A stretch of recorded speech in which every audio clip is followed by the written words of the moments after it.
কৃষ্ণের মামা কংস ছিলেন তৎকালীন মথুরার অত্যাচারী রাজা। পরবর্তীকালে কৃষ্ণ কংসকে হত্যা করেন।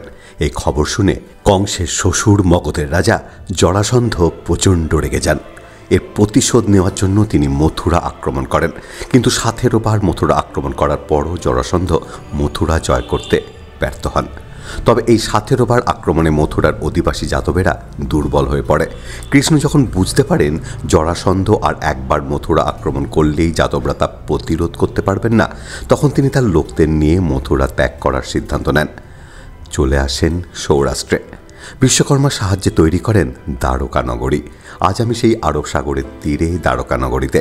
আগের পর্বে আপনারা দেখেছেন এই দ্বারকা শহরের light house, sunset point, Swaminarayan মন্দির কিংবা ভাটকেশ্বর মহাদেব মন্দির। এই পর্বে আমি আপনাদের নিয়ে যাব দ্বারকা থেকে বেরোনোর পথেই প্রথমেই চলে আসবে রুক্মিণী মন্দির, তারপর আপনি চলে যেতে পারেন ভেট দ্বারকা, সেখান থেকে ফেরার পথে নাগেশ্বর মহাদেব মন্দির এবং গোপীতালাও। আর সঙ্গে থাকছে গান্ধীজির জন্মস্থান পোরবন্দর। সঙ্গে থাকুন।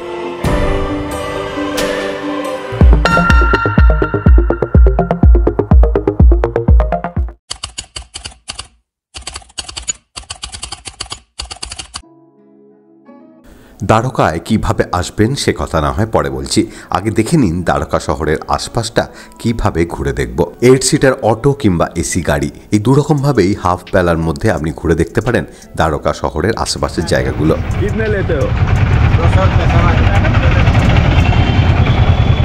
200 টাকা পার হেড এখান থেকে বেট দ্বারকা। তবে অবশ্যই চারো মন্দির মতলব হ্যাঁ, नागेश्वर, बेट द्वारका, गोपीतालाव और रुक्मिणी मंदिर, এই 4টে মন্দির মিলিয়ে এখানে নেবে 200 টাকা পার হেড। বার্গেনিং করলে অবশ্যই কমবে।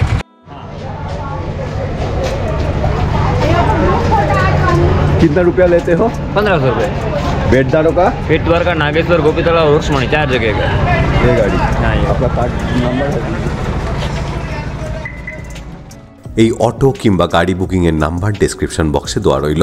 তবে এবার চলুন বেরিয়ে পড়ি। প্রথমেই গেলাম দ্বারকা শহরের ঠিক বাইরেই রুক্মিণী মন্দিরে। এই রুক্মিণী মন্দিরকে নিয়ে কৃষ্ণ আর রুক্মিণীর একটা কিন্তু মানে হৃদয় বিদারক স্টোরি বা পৌরাণিক আখ্যান আছে। সেটা হলো দুর্বাসা মুনি কিন্তু কৃষ্ণ আর রুক্মিণীকে শাপ দিয়েছিলেন। সেই শাপে কিন্তু কৃষ্ণ আর রুক্মিণীর বিচ্ছেদ হয়েছিল। রুক্মিণীর মন্দির এখানে ছিল, আর এখান থেকে বেশ কিছুটা দূরে দ্বারকাতে হচ্ছে কৃষ্ণের রাজধানী দ্বারকা। কৃষ্ণের গুরু ছিলেন দুর্বাসা ঋষি। শ্রীকৃষ্ণ ও রুক্মিণীর বিয়ের পর স্বয়ং কৃষ্ণ দুর্বাসা মুনিকে নিমন্ত্রণ করেছিলেন দ্বারকায় আসার জন্য। দুর্বাসা মুনির শর্ত ছিল তার রথকে টেনে নিয়ে যেতে হবে শ্রীকৃষ্ণ ও রুক্মিণীকে। এই রথ টানার সময় প্রচণ্ড জল তেষ্টা পায় রুক্মিণী।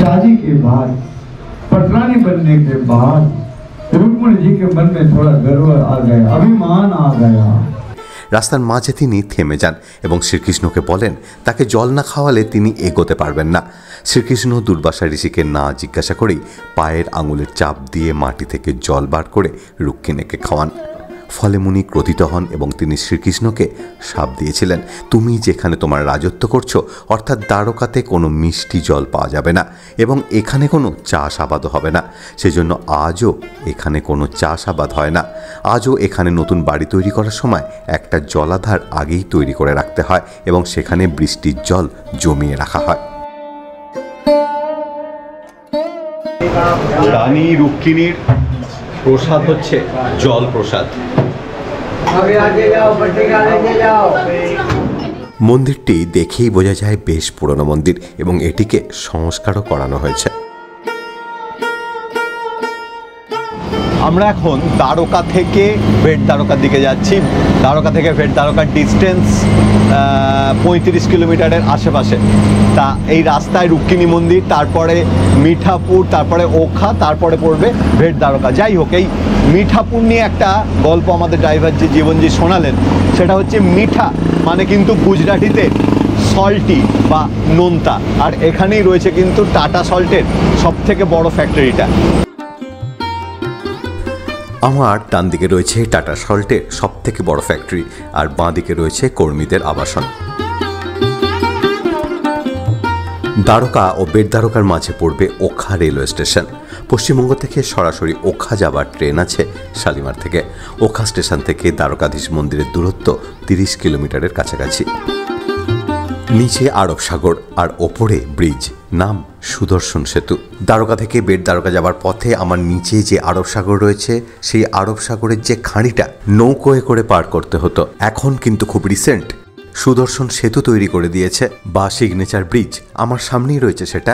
এই ব্রিজের ওপর দিয়ে কিন্তু এখন বাস বা গাড়ি বেরিয়ে চলে যাচ্ছে বেটদ্বারকার দিকে। এটাই হলো ভারতের গুজরাটের মূল ভূখণ্ড, আর আমাদের যেতে হবে এই মূল ভূখণ্ড থেকে একটা দ্বীপের মতন জায়গায়, সেটাই হলো বেটদ্বারকা। আর এখানে যেতে গেলে আগে নৌকোয় করে আরব সাগর পার হতে হতো, এখন অবশ্য রয়েছে সুদর্শন সেতু, আর আমি রয়েছি এখন সেই সুদর্শন সেতুর ওপরেই। 2024 সালের 25শে ফেব্রুয়ারি এই সেতুর উদ্বোধন হয়। 2320 মিটার দীর্ঘ এই লম্বা সেতুটি অতিক্রম করাও কিন্তু একটা সুন্দর অভিজ্ঞতা। সুদর্শন সেতু অতিক্রম করার পর দেখলাম একটা অটো স্ট্যান্ড, সেখানে প্রচুর অটো দাঁড়িয়ে রয়েছে। সবাই বলে আমাকে দেখ। বেটদ্বারকার যে জায়গায় আমাদের নামিয়ে দেওয়া হলো, অর্থাৎ যে পার্কিংয়ে আমাদের নামিয়ে দেওয়া হলো, সেই পার্কিং থেকে কিন্তু অটো আছে বেটদ্বারকার যে টেম্পল কমপ্লেক্স আছে বা সেই টেম্পলের কাছে যাওয়ার জন্য। এখন কিন্তু লঞ্চ সার্ভিস বন্ধ। এই যে সিগনেচার ব্রিজের ওপর দিয়ে আমরা এলাম, এই ব্রিজের ওপর দিয়ে কিন্তু আপনাকে আসতে হবে, এবং সামনেই অটো স্ট্যান্ড। আর পার হেড অটোতে নিচ্ছে 10 টাকা করে, ব্রিজ মানে একদম মন্দির পর্যন্ত পৌঁছানোর জন্য। সঙ্গে থাকুন।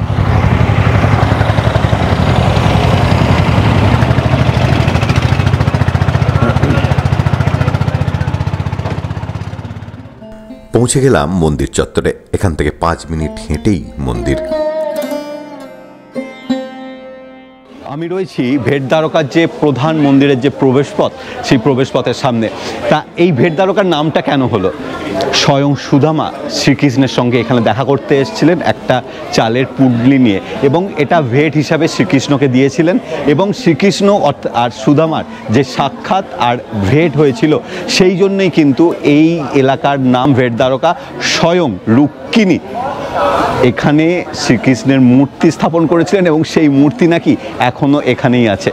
সাধারণত দ্বারকা 3 ভাগে বিভক্ত: মূল দ্বারকা, গোমতী দ্বারকা ও বেটদ্বারকা। মূল দ্বারকাকে সুদামাপুরী বলা হয়। এখানে সুদামার বাড়ি ছিল। কৃষ্ণ এই নগরী গড়ে তোলেন। গোমতী দ্বারকা থেকে কৃষ্ণ রাজকার্য চালাতেন। এখানেই দ্বারকাধীশ মন্দির অবস্থিত। বেটদ্বারকা কৃষ্ণের বাসস্থান। নিজের 8 রানীর সঙ্গে এখানেই থাকতেন কৃষ্ণ। मंदिर के अंदर मोबाइल, कैमरा, अन्य इलेक्ट्रॉनिक आइटम और सामान ले जाना मना है। মন্দিরের ভেতর যে কোনো ধরনের ইলেকট্রনিক্স জিনিস নিয়ে যাওয়া বারণ।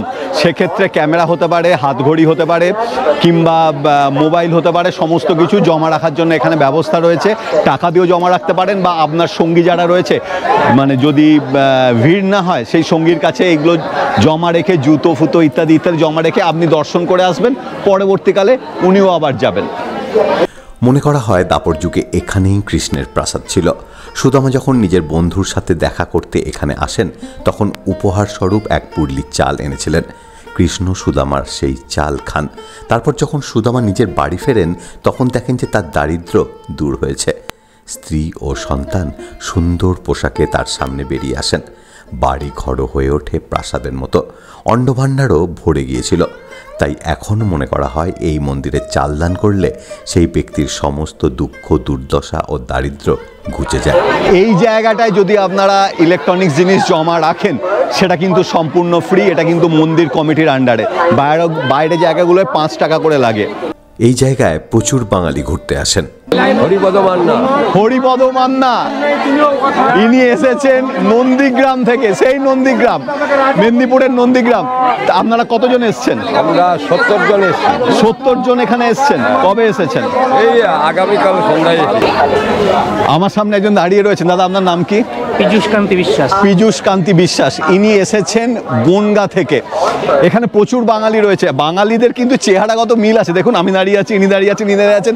দেখলেই, মুখ দেখলেই বোঝা যায় যে ইনি বাঙালি। মুখ দেখলেই খালি মনে হচ্ছে ওনার সাথে কথা বলি, ওনার সাথে কথা বলি। প্রচুর বাঙালি কিন্তু এখানে এসছেন, আমি দেখছি। তাই এই বেটদ্বারকায় মন্দির দর্শন শেষ করে দেখলাম মন্দিরের পাশ দিয়ে একটা রাস্তা সোজা নেমে গেছে আরব সাগরের দিকে। এটাই সেই রাস্তা যেখান দিয়ে আগে নৌকায় করে এলে পুণ্যার্থীরা মন্দিরে আসতেন।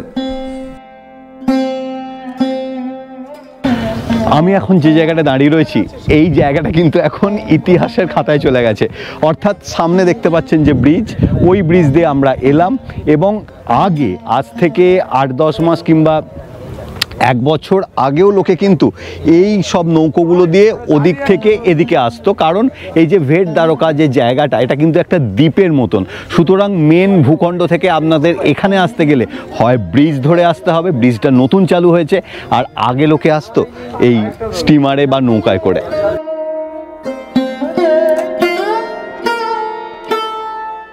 এই সমুদ্রের ওপর দিয়ে যে লঞ্চে করে আগে জার্নিটা হতো সেটা অনেকটা কিন্তু আমার মনে হয় সরস ছিল। এই যে ব্রিজটা হয়ে যেত না, ব্যাপারটা কিছুটা ড্রাই হয়ে গেছে, এটা আমার পার্সোনাল ফিলিংস। আপনারা কি মনে করেন সেটা অবশ্যই কমেন্ট বক্সে জানাবেন। ভেট দ্বারকা আর দ্বারকা অর্থাৎ শ্রীকৃষ্ণের অফিস অ্যান্ড শ্রীকৃষ্ণের বাসস্থান, দুটো জায়গাতেই ঘুরলাম। আমি এটা দেখলাম সেটা হচ্ছে শ্রীকৃষ্ণের অফিস অনেক বেশি ঝাঁ চকচকে রাদার দ্যান শ্রীকৃষ্ণের বাসস্থান। সঙ্গে থাকুন। বেট দ্বারকা থেকে বেরিয়ে আমরা ছুটলাম নাগেশ্বর মন্দিরের দিকে। এই নাগেশ্বর মহাদেব মন্দিরে যাবার পথেই পড়বে গোপীতালাও।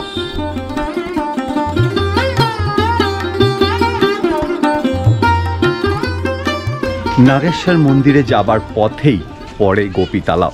গোপীতালাও অর্থাৎ গোপিনীরা মথুরা থেকে এখানে এসেছিলেন শ্রীকৃষ্ণের সঙ্গে স্নান করতে। 16,108 গোপিনী এসেছিলেন শ্রীকৃষ্ণের সঙ্গে এখানে স্নান করার জন্য। তা যাই হোক, তা এখান থেকে শ্রীকৃষ্ণ যখন চলে যান তখন সেই গোপিনীরা খুব বেদনাহত হন এবং তাদের চোখের জলে নাকি এই পুকুরের সৃষ্টি হয়েছে, এটাই গোপীতালাও। আর এখানে গোপীতালাওয়ের মাটি এখানে কিন্তু লুজ বিক্রি হয় 10 টাকা 20 টাকা, মানে পুণ্য অর্জনের জন্য। এটা হচ্ছে গোপীতালাও চন্দন বলা হয় এটাকে। ये क्या है तालाब का? चंदन गोपी। इधर ये कि उधर से ही लेयर कर है क्या, नहीं अलग से? हाँ, तालाब सूख जाता तब निकलता है। अच्छा, कितने कितने रुपये करके है? 10 रुपए का पैकेट। ये कितने का है? 10 रुपए। এটা 10 টাকা চন্দন। গোপীতালাওয়ের চন্দন বলা হয় এটাকে।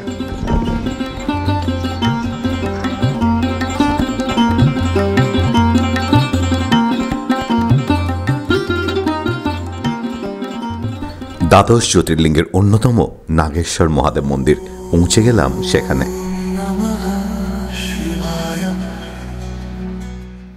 গুজরাটে দুটো জ্যোতির্লিঙ্গ আছে, একটা হচ্ছে সোমনাথ আর একটা হচ্ছে আমার পেছনেই নাগেশ্বর মহাদেবের মন্দির। এখানেই সেই জ্যোতির্লিঙ্গ দর্শন করব, যদি করতে দেয় আপনাদেরও করাবো। সঙ্গে থাকুন।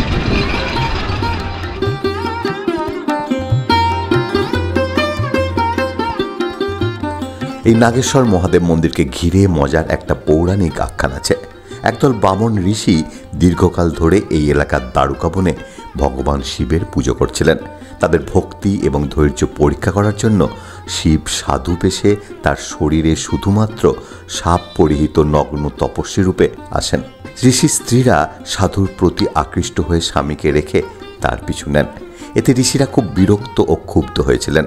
তারা তাদের ধৈর্য হারিয়ে সাধুকে তার লিঙ্গটি হারানোর জন্য অভিশাপ দেন। এর ফলে শিবলিঙ্গ পৃথিবীতে পড়লে সারা বিশ্ব কেঁপে ওঠে। আমি এখন রয়েছি নাগেশ্বর বাবার মন্দিরে। এই মন্দিরে ফটো তোলাতে কোনো বিধিনিষেধ নেই। জ্যোতির্লিঙ্গ বলে কথা, আমি ভেবেছিলাম হয়তো ফটো তোলাতে বিধিনিষেধ থাকতে পারে। এই প্রসঙ্গে একটা কথা বলে রাখি, এইখানে নাগেশ্বর বাবার মন্দিরে, নাগেশ্বর মন্দিরে শিবকে নাগ এবং পার্বতীকে নাগিন হিসাবে পুজো করা হয়। ভগবান ব্রহ্মা এবং বিষ্ণু শিবের কাছে এসে তাকে পৃথিবীর ধ্বংসের হাত থেকে বাঁচাতে এবং তার লিঙ্গ ফিরিয়ে নেওয়ার অনুরোধ করেন। শিব তাদের সান্ত্বনা দেন এবং লিঙ্গ ফিরিয়ে নেন। এই ঘটনার ফলে ভগবান শিব চিরকালের জন্য জ্যোতির্লিঙ্গ হিসাবে দ্বারকা বনে তার ঐশ্বরিক উপস্থিতির প্রতিশ্রুতি দিয়েছিলেন।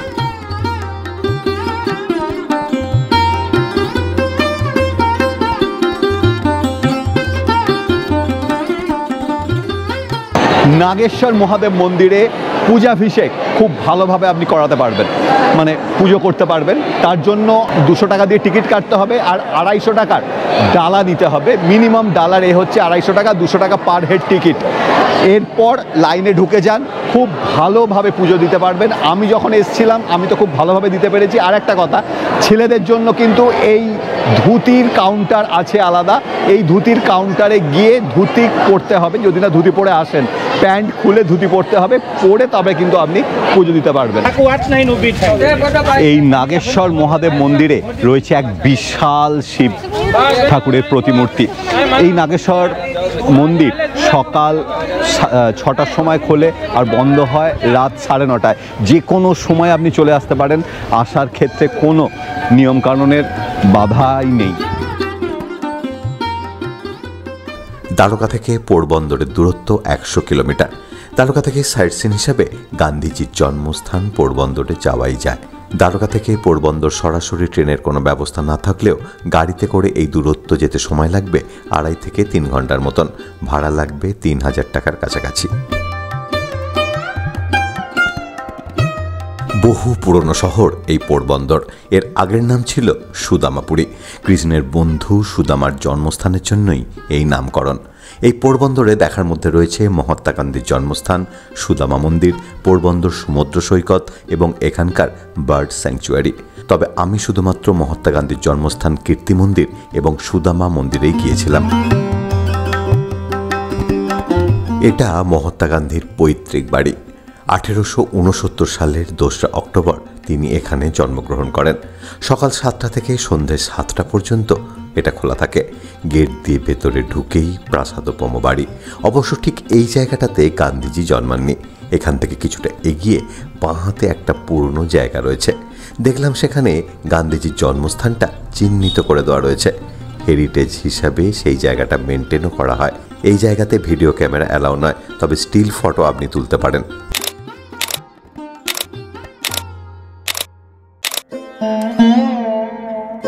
যেহেতু শ্রীকৃষ্ণের ছোটবেলাকার বন্ধু সুদামার জন্মস্থান এই পোরবন্দরে, সুতরাং এখানকার সুদামাপুরীও একটা তীর্থস্থান হিসাবে খ্যাত।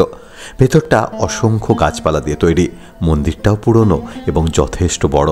এখানে কৃষ্ণ সুদামার আলিঙ্গনরত একটা স্ট্যাচু রয়েছে দেখলাম। সমাজ, ধর্ম, আর্থিক বৈষম্য সমস্ত কিছু ছাড়িয়ে যে বন্ধুত্বই শেষ কথা, এই মন্দির আজও সেই কথাই বলে চলেছে।